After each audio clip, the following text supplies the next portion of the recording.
Salut, salut, et oui, Rebecca, toujours fidèle au poste, au rendez-vous quotidien pour le défi lecture de la Bible de l'aurore au crépuscule. C'est quoi ce défi? Tu te poses la question? On lit la Bible ensemble, 10 minutes chaque jour, de la Genèse à l'Apocalypse. Là, on a commencé 2 chroniques hier, et bien là, on va continuer, donc rejoins-nous. Merci Seigneur, parce que encore aujourd'hui, tu vas nous parler à chacun personnellement. Encore aujourd'hui, tu vas nous permettre de comprendre le passage que nous lisons et encore aujourd'hui, tu vas nous permettre de garder notre motivation pour arriver jusqu'à la fin. Bénis tous ceux qui sont avec moi et qu'on puisse vraiment arriver à l'Apocalypse tous ensemble au nom de Jésus. Amen. Alors, on continue donc 2 Chroniques 1, verset 17. Chaque char qu'ils importaient d'Égypte coûtait 600 pièces d'argent et chaque cheval 150 pièces. Ces marchands en importaient dans les mêmes conditions pour tous les rois des Hittites et pour les rois de Syrie.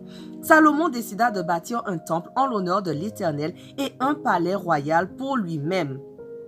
Salomon enrôla 70 000 hommes. 2 Chroniques 2. Salomon enrôla 70 000 hommes pour le transport des matériaux, 80 000 hommes pour extraire et tailler les pierres dans la montagne et 3 600 contremaîtres pour surveiller les travaux. Salomon envoya des messagers à Huram, le roi de Tyr, pour lui dire: « Veuille faire pour moi ce que tu as fait pour mon père David, à qui tu as fourni des cèdres pour qu'il puisse se construire un palais afin d'y habiter. À présent, je vais bâtir un temple en l'honneur de l'Éternel, mon Dieu, et qui lui sera consacré. Nous y brûlerons devant lui des parfums aromatiques, nous y disposerons en permanence les rangées de pain qui doivent être exposées devant lui, et nous lui offrirons des holocaustes matin et soir. Nous y célébrerons les jours de repos, les nouvelles lunes et les fêtes cultuelles de l'Éternel, notre Dieu. Ceci sera accompli à perpétuité en Israël. Le temple que je vais bâtir sera grand, car notre Dieu est plus grand que tous les dieux. Mais qui donc serait capable de bâtir un temple à sa mesure, alors que le ciel, dans toute son immensité, ne peut le contenir? Et moi-même, qui suis-je pour ériger un temple pour l'Éternel? Je peux tout au plus construire un lieu où l'on brûlera des sacrifices devant lui.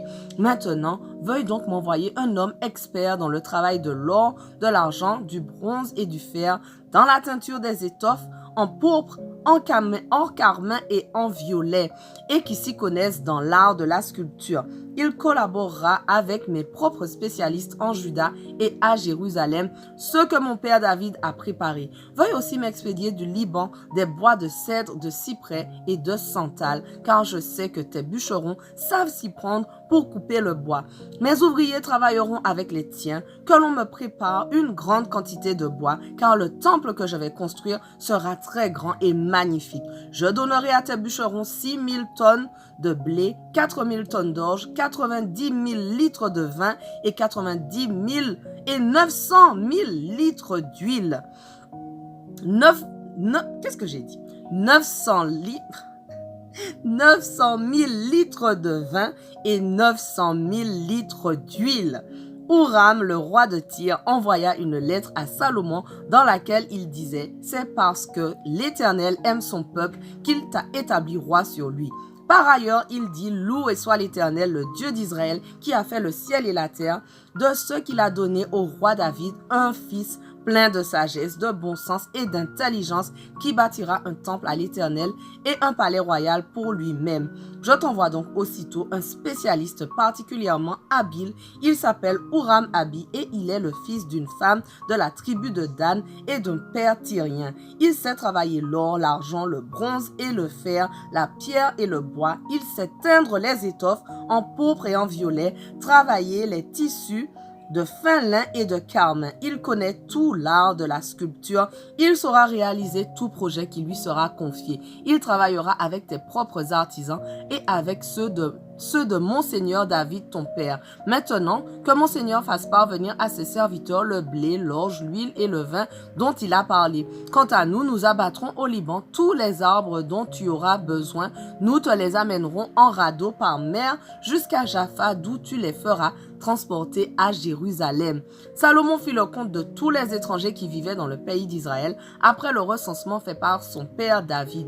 Il y en avait 153 600. Il en affecta affecta 70 000 au transport, 80 000 comme tailleurs de pierre dans la montagne et 3 600 à la surveillance des travaux de tous ses ouvriers. 2 Chroniques 3.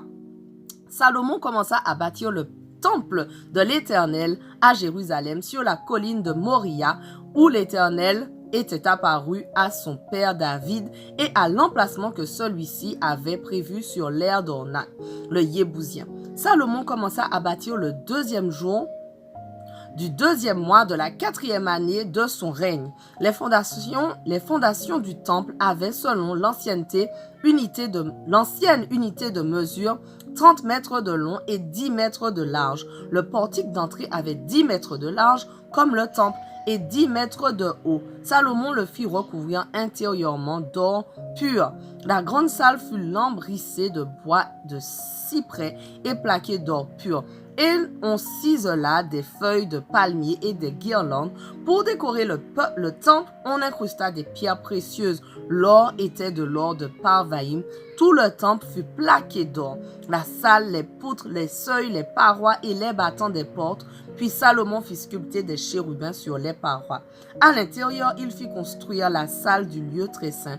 Elle avait 10 mètres de long sur la largeur du temple et 10 mètres de large. Il utilisa 20 tonnes du meilleur or pour la recouvrir. Les clous en or pesaient 600 grammes et il fit aussi couvrir d'or les plafonds.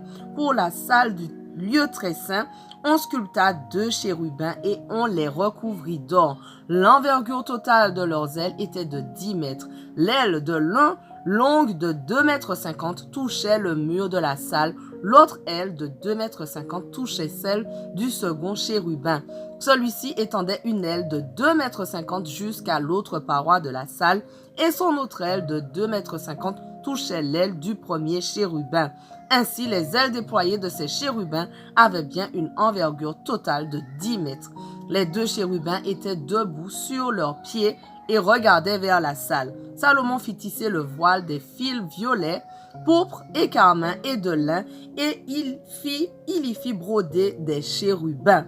Devant le temple, il fit édifier 2 colonnes hautes de 17 mètres, surmontées d'un chapiteau de 2,50 m de haut. Le sommet de ces colonnes était décoré de guirlandes comme celles du sanctuaire. 100 grenades étaient suspendues à ces guirlandes.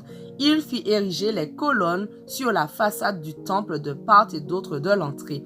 Salomon appela celle de droite Yakin, il a fermi, et celle de gauche Boaz, la force est en lui.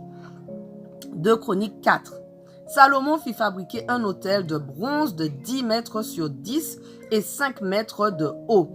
Puis il fit couler la grande cuve ronde en métal fondu. Elle mesurait 5 mètres de diamètre, 2,50 m de hauteur. Un cordeau de 15 mètres mesurait sa circonférence. Au-dessous d'elle, sur tout le pourtour se trouvaient 2 rangées de représentations de bœufs coulées d'une seule pièce avec la cuve.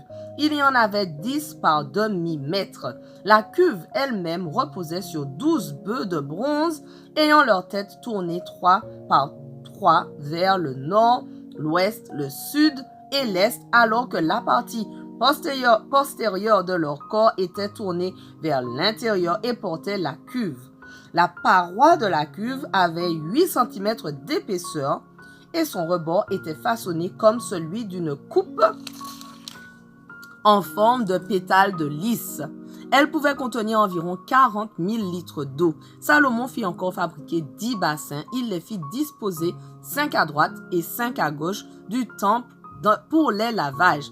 Ils servaient à nettoyer les ustensiles destinés à offrir les holocaustes. La grande cuve servait aux purifications des prêtres. Salomon fit fabriquer les 10 chandeliers d'or selon le modèle prescrit, puis on les plaça dans la grande salle du temple, 5 à droite et 5 à gauche.